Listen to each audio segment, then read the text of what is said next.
just got off the fucking phone with Geico.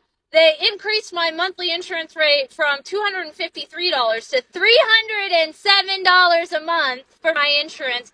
Oh, because of inflation. Because a lot of people are getting in car wrecks and they need to pay for their claims. That's what they told me. Are you fucking kidding me? And I asked the lady, hey, did you get a wage increase? She said, oh no. Fuck off, America! I'm fucking tired of living here! If the last 40 years repeats itself, in 2063, we'll see these prices. A new car will cost about $136,000. The average rent will be about $9,000 a month. The gas price will be about $13 a gallon. An average home will cost about $1.9 million. And the average salary will be about $100,000 a year. Now look, we can laugh about these numbers all we want because they are pretty comical. But unfortunately, we live in a clown world. And this might just happen because inflation, like all other things, unfortunately compounds. Remember back in 2008 when the world was melting and Ben Bernanke came out with these huge stimulus packages, people criticized him because they thought, oh my God, $500 billion, that's wild. $700 billion, that's insane. And then whenever the lockdowns occurred in 2020 and we printed trillions upon trillions of dollars, they said the same exact thing. They're like, oh my God, that's insane. That's so much money. Well, the next time something happens and they pivot and they print money, how much do you think it's going to be? It's not going to be single digit trillion. It's going to be tens of trillions of dollars. AOC already said she wants to implement a $90 trillion spending initiative on climate. That should give you an idea of how much we are going to inflate this currency away over the course of time. Not only that, but our world is just getting harder. Gas prices are going to go up because, simply put, there's not going to be enough gas. Saudi Arabia is already reducing the amount of gas it's selling. Russia has cut off exports entirely. In the US, well, we just don't want to frack for shit here, which is a shame because we really could and our gas would be a lot cheaper. And unfortunately, gas goes into every one of these other things. It goes into how much your car costs. It goes into how much the rent is because you need gas for a lot of things that build a fucking house, or at least go in the house. So you see where this is going. If you don't start making and investing money now, you're never gonna get rich. And I'm saying this in a position of absolute fear. I am fearful every day that I'm not gonna make enough because quite frankly, we don't know how much it's gonna take. It might take an ungodly number that none of us are gonna be able to reach. And if that's the case, so be it. But we gotta try because there's no nobility in throwing in the towel. And I am not trying to be caught in this slavery mess. Hey y'all, quick rant.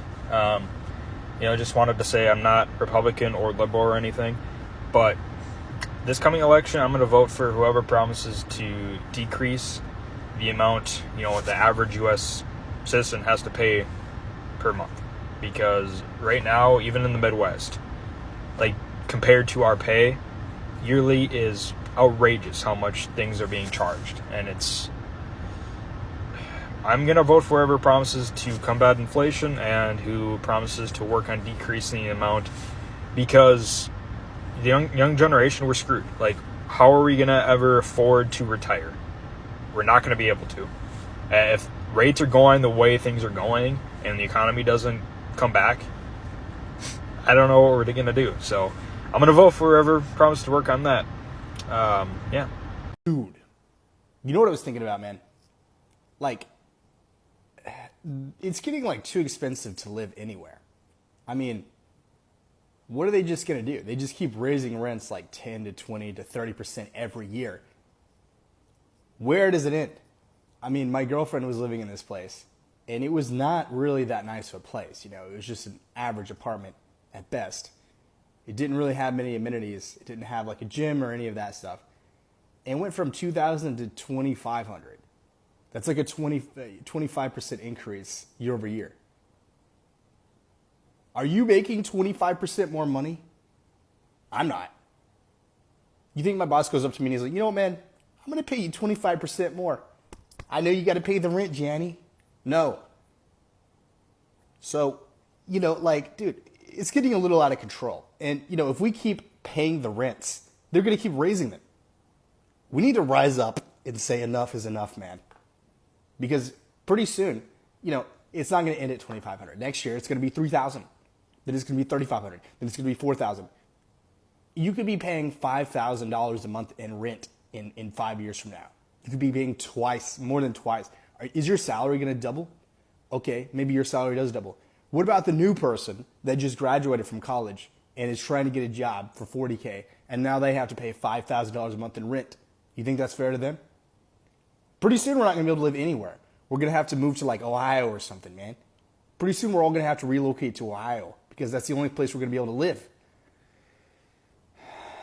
I can't do this anymore, man. I just can't do it. And, like, why is it even going up? Is the apartment 25% better?